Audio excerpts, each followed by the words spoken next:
Guys, ayan, magluto tayo ng ulam. Yan, magprito ako ng galunggong. Yan, pinaritong isda. Ang ulam namin.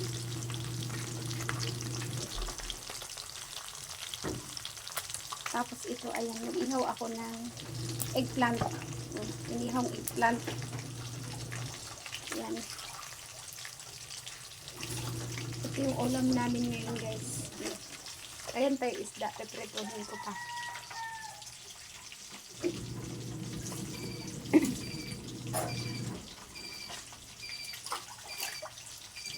Ito yung ulam namin ngayon. At diba? Simpleng ulam. Yan.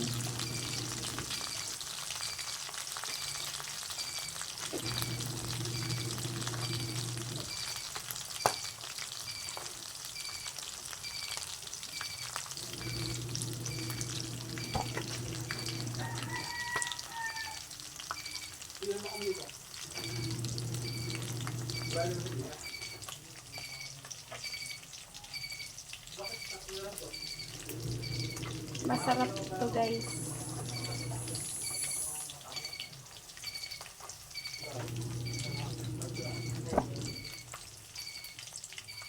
Yan. Ito.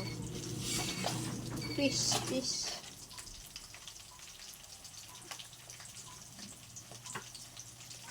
Ayan yun lang po, guys. Maraming salamat sa panood. Bye-bye.